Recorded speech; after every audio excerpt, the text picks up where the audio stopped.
Hello students, welcome to today's class. In this class, we are going to discuss about the topic bonds. The agenda for the today's topic is to know about asset valuation models. To understand the asset valuation models for equity and debt.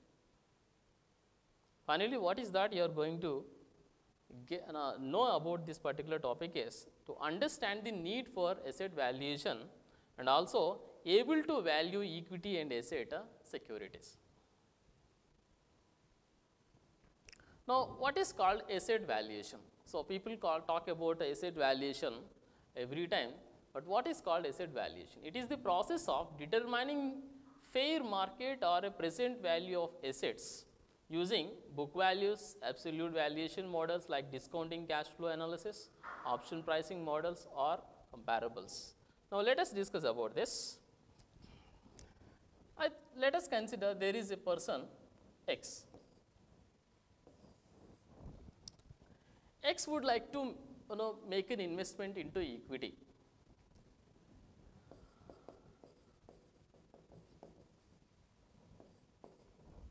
He wants to make an investment into equity and he don't know which company is better for them, better for him, whether the company Infosys is better or TCS is better or somewhere like the IOC Indian Oil Corporation is better or HDFC Bank is better. He don't know which one is better for the investment. Now, generally say for example, if he invests his money in Infosys at some price, let us say 2000 rupees per share, and he don't know whether this 2000 that he is paying for one Infosys share is a reasonable money or not. Definitely we must know about it. Suppose if he invests with 2000 rupees of one particular Infosys share, suppose if this 2000 what he is paying is more for that share, then suddenly what happens in the future, the share price may come down, like 1800 or so, which means he failed in knowing the value of Infosys share, because if you know the value of Infosys share like 1800 somewhere around, then he don't pay this 2000 rupees purchasing this Infosys share. In the same way, say for example IOC, for the IOC company share, say it is trading at 300 rupees. And if you think that the Infosys share is actually worth 350, but currently the market is trading at 300 rupees per share. So, which means in fact this is a valuable investment for him. But if you don't know that 300 is a right price for this Infosys company share, this IOC company, then he probably don't know or maybe may not be in a position to take the decision whether to make an investment into this company or not. So, all this is about trying to figure out the right price for that particular share. So, where do we know? How do we know whether a particular company's share is a right price or not? So, now let us come to the point. This is what we call it as a asset valuation. So, valuating the asset. So, we are figuring out the intrinsic value. What is the actual value of a particular asset? Market value can be different, but the calculated value is something different. So, we will compare the calculated value with the market value, then we try to take the decision based on the conclusion what we have. And this valuation can be done based on different parameters like discounted cash flow analysis, so present value to future value to present value, and then option pricing models or different comparables. So, using these ways we will value the assets. Assets such as such assets include investments in marketable securities such as bonds, stocks, options. So, these are all the different investable alternatives. So, which means we must definitely understand the value of the stock, value of the bond, value of the option, it is a call option, put option. So, value of that particular option we definitely know about it. So, then only we will be in a position to take a decision on the investment whether to go forward or not. That is why this asset valuation is. Now, let us see the need for asset valuation. Now, there are specific needs for the assets valuation starting from the need for asset valuation starting from the first point is the right price. For knowing the right price, you need the asset valuation. So, because let us say for example, you want to buy some X company share. Like, let us say to purchase this X company share, let us say in the market the share is available at 1500. But when you calculate the actual value of this particular asset, then you might come to know that its value is 1600. Then from that what you could understand is valuation states that it is 1600, but in the market it is available for only 1500. So, then what do you think about this investment, whether it is an attractive investment for buying or not? Exactly yes, because it is 1500 the market, the investment instrument is available, but which is worth 1600. That is why it is better for going for an investment. So, then in this way 1600 what you valuated this particular asset is nothing but a right price. So, in this way correct and assessing the right price is important. Taxes. By doing the asset valuation, taxes are calculated accurately. Say for example, on the assets what you are currently maintaining, on those assets, let us say if you pay a certain tax, and if this tax is correct, then if the assessment is correct, then you will pay rightly the tax amount on that particular asset value. But in case if your asset valuation goes on wrong, then what happens is either you will pay more tax or you will pay less tax. Both these scenarios are having a negative impact on you. If you pay more tax, then straight away you will lose money, and on the other hand, if you pay less tax, then probably in future you might face some kind of difficulties from the income tax department. That is why if the asset is rightly valuated, so then you will it will figure out the asset tax to be paid, and you will pay the exact tax to be paid, and you will be happy with the taxation. And then company merger. There are various situations wherein companies like A and B go for merger. So, they come together and join. So, there is company A and company B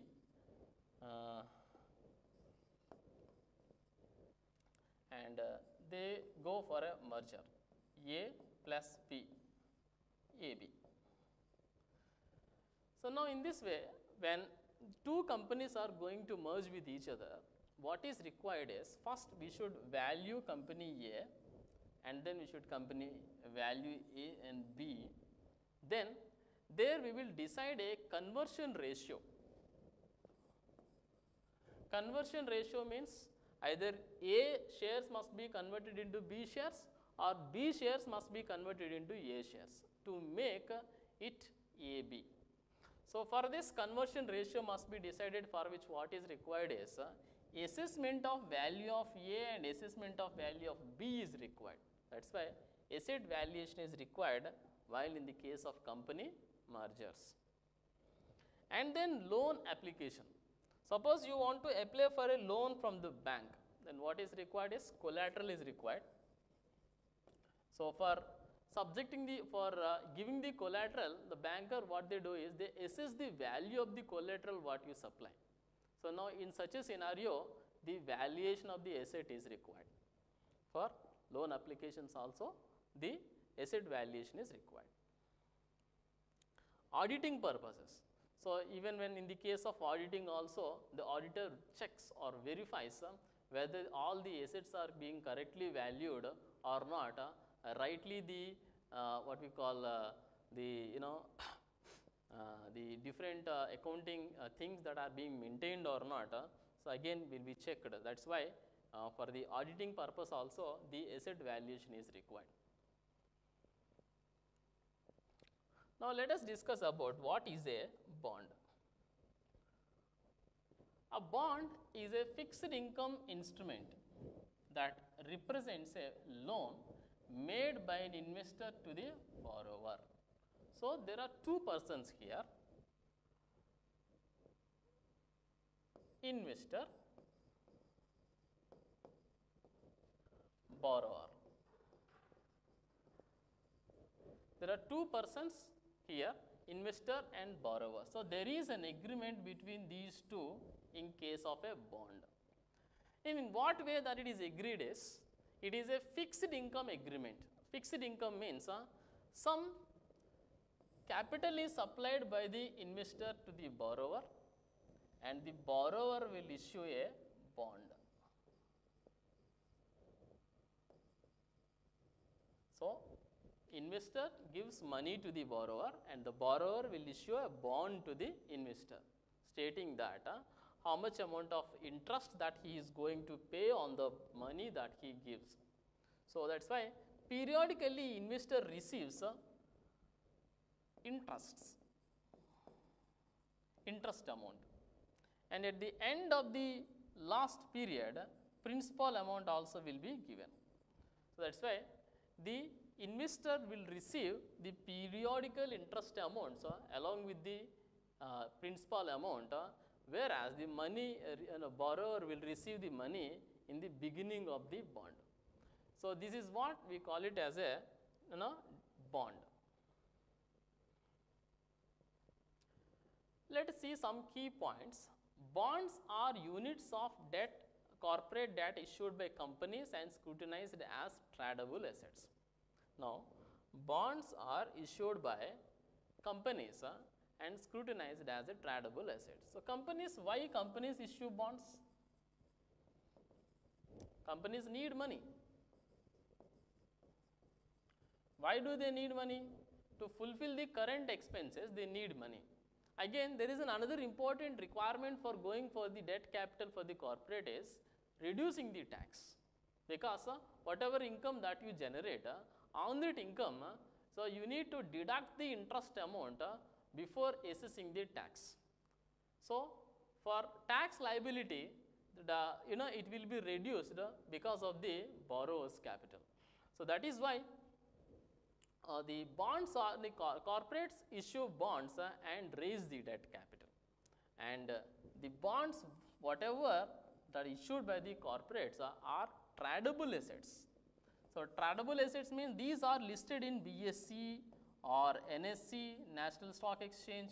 They list in these stock exchanges, and what happens is, in case if I buy a bond from this BSE or NSE, then in case if I have some required money, then I can sell off this particular instrument to somebody else depending upon the requirement.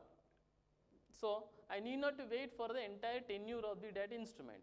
Okay? Since it is tradable, so I buy for some price and I will sell for some price.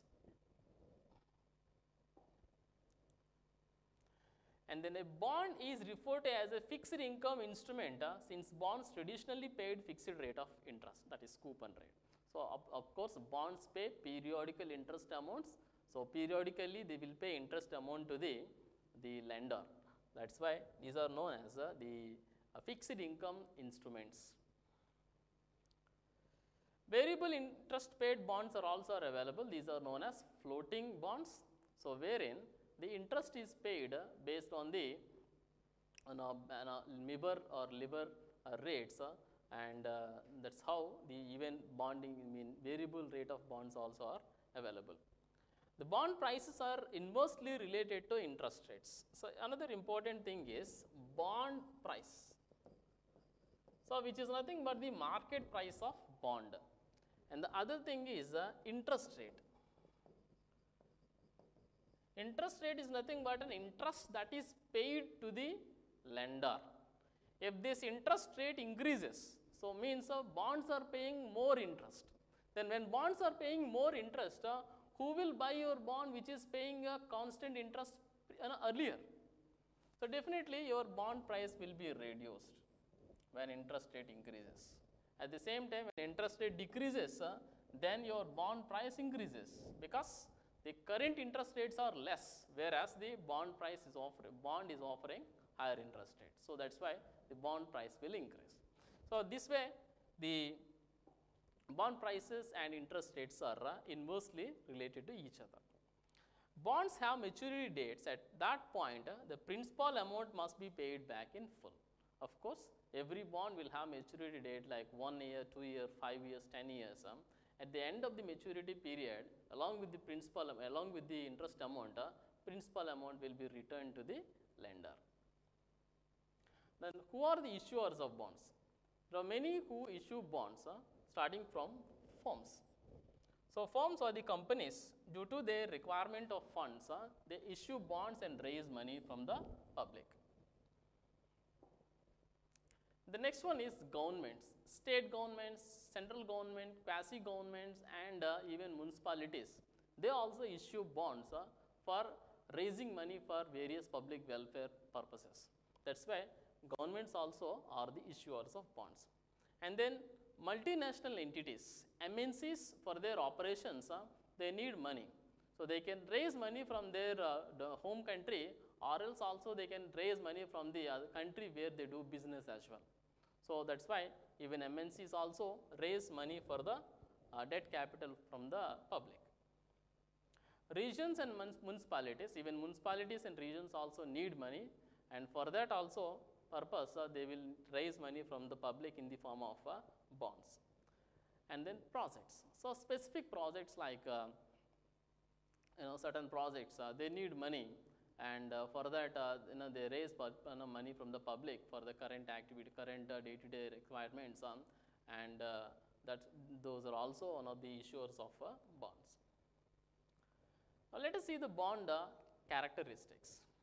A bond is generally a debt instrument which the investors issue to the borrowers within a time frame. So lender and borrower issued by a bond means lender issues money, and the borrower issues the bond, and this entire agreement goes on certain time period, let's say 5 years. So this is what we call it as a time frame for the bond. And in the layman's language, bond holders offer credit to the company for the issuing the bond. So simply in technical terms, what is required to be said is borrower will give credit to the, lender will give credit to the borrower, which is nothing but here the borrower is the company and the lender is an individual. So in this way, the bond is being structured. Bonds usually have a fixed maturity date. Normally, bonds will have a fixed maturity date. I mean, continuity bonds also are available, but bonds usually will have a fixed maturity like 1 month, 2 months, 3 years, 4 years, 6 years, in that way. And then all bonds repay the principal amount after maturity date. However, some bonds do pay interest along with the principal to the bond holders. So sometimes what happens is at the end of the period they will pay the principal and installment and principal and the interest amount to the bond payers.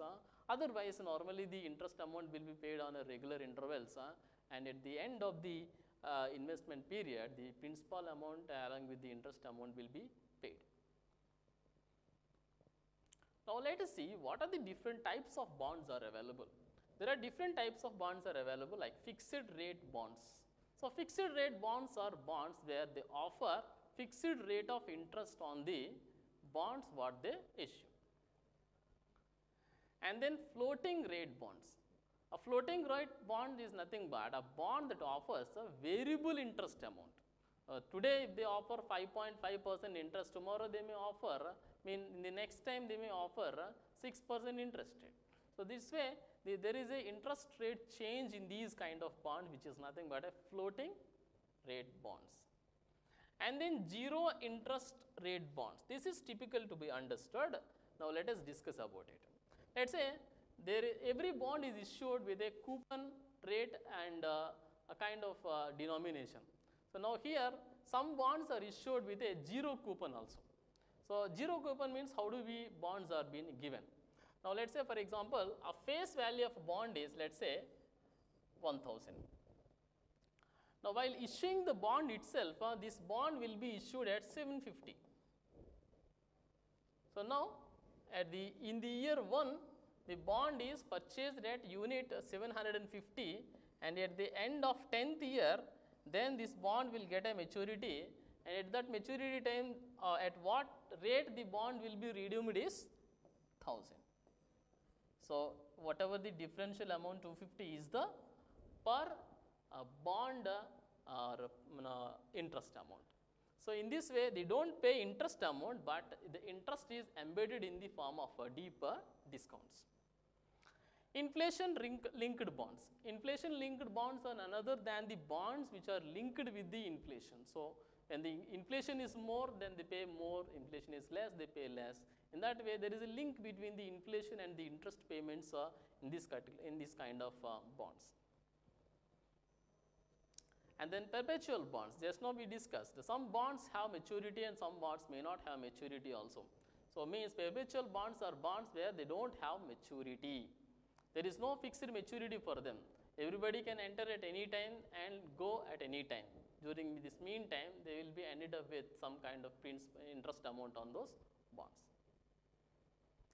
Subordinated bonds are the special kind of bonds where the investors will get the interest amount.